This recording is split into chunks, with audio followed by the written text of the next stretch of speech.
I attended a crypto conference earlier this week, and I won't mention where it was, cough cough, but the onus and the issue, obviously, that's on everybody's mind and was a big focus of this conference was what to do in light of the SEC's continued involvement in initial coin offerings. And while I would argue that intervention, if you want to call it that, has been relatively light, all things considered, to date, it's still a fair question. What do you do, right? If you want to raise money through cryptocurrency, you're going to go the ICO route, and really the question is, do you or do you not have to abide by the securities laws? Are these ICOs, are these token sales actual offerings of securities? And in some cases, clearly they are. In some cases, I would argue that they're not. And then I think there's a great gray area in between. But the solution at this panel that I was at was that any ICO going forward should be done under Regulation A+, which is an exemption from registration.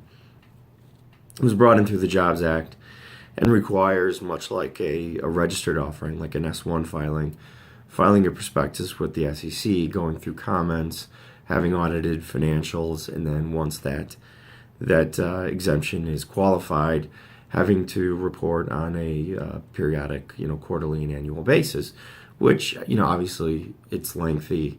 It's not the cheapest thing in the world.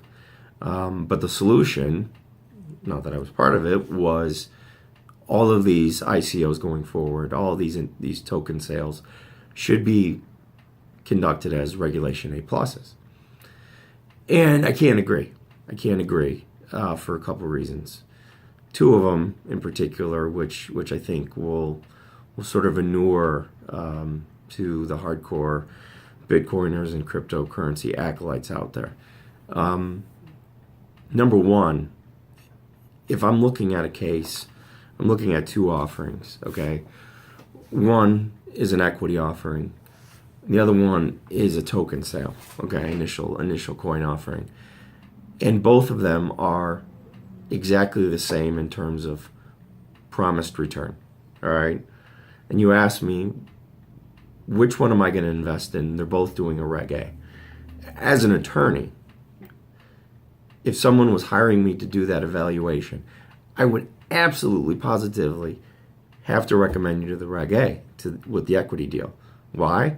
Because there's 500 years of common law supporting the rights, privileges of ownership of common stock, right? If I sell you 100 shares of common stock today without any paperwork, and you find out that I took you off, that the company was junk, you could sue me because you know exactly what your rights are. That's the common law. That's been there forever. Cryptocurrency, it's all dictated by contract. I've said it here hundreds of times now. It's all contract. It's all optics. It's all what you bargain for with your buyers. And there's no common law. There's no common law that says an owner of a cryptographic token is entitled to A, B, and C. None of that exists.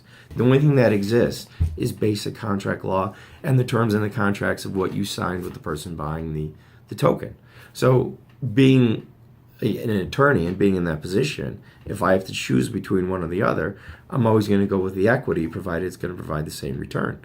And any investment banker, any Wall Street type is going to say the same thing.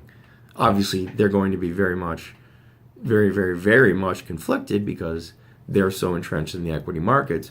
But all things considered, the safe bet when you're promised the same return is always going to be the equity or even debt deal at this point, because that's where the law comes down on, right? So that's the point.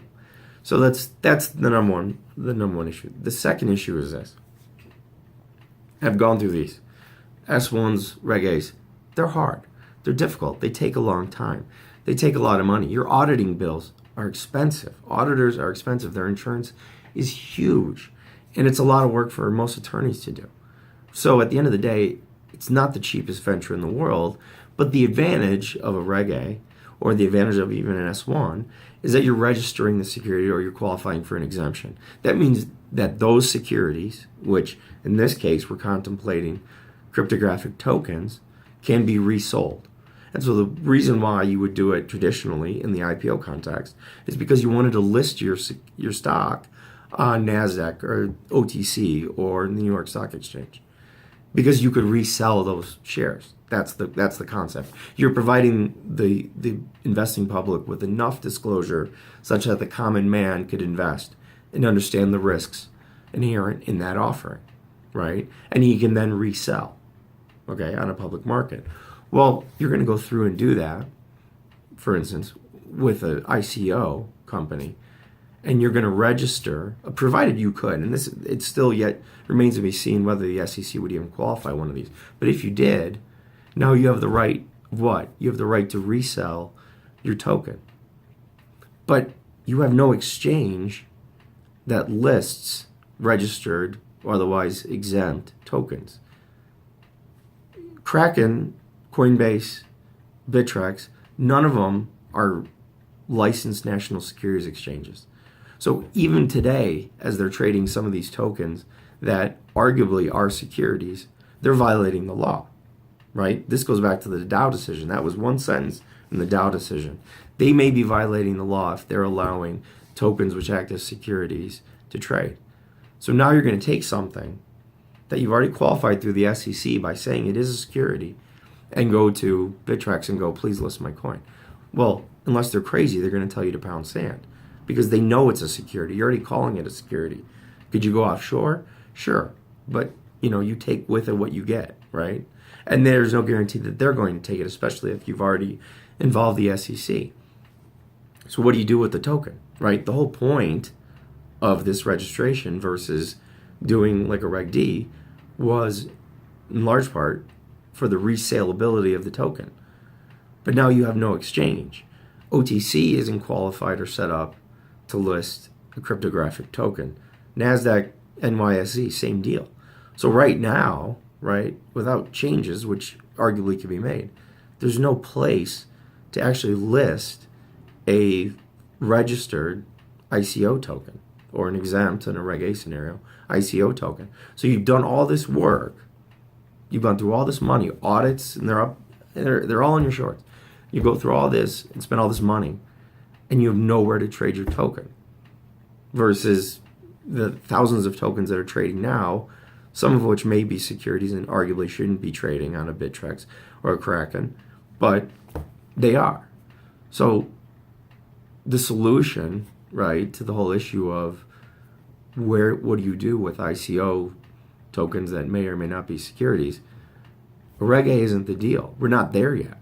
The reality is, if you could raise the money, you would always do an equity deal because you have viability, you have inherent security in what you're selling, which does not exist with these ICO tokens yet, and you have active trading markets. None of that exists in the crypto space right now. It should. I hope it does, but it doesn't right now.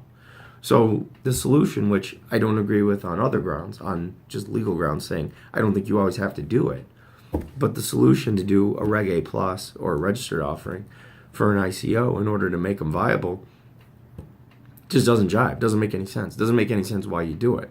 And when you think about the people who are proponents of it, white shoe law firms, investment banks, stock exchanges, well, they want you to do it because you're cutting into their business, right? They're equity people. They need equity. They want IPOs. They don't want your ICOs. So consider that, right? When you hear the argument, you've got to do an ICO with a Reg A, I don't even know if you can get it through the SEC. If you do, you're going to wind up in the same place you were before. You might as well just sell equity, right? You might as well sell something that's known. That's my soapbox rant for the day. Check me out, tracyfirm.com or bitcoin-lawyer.org. Cheers.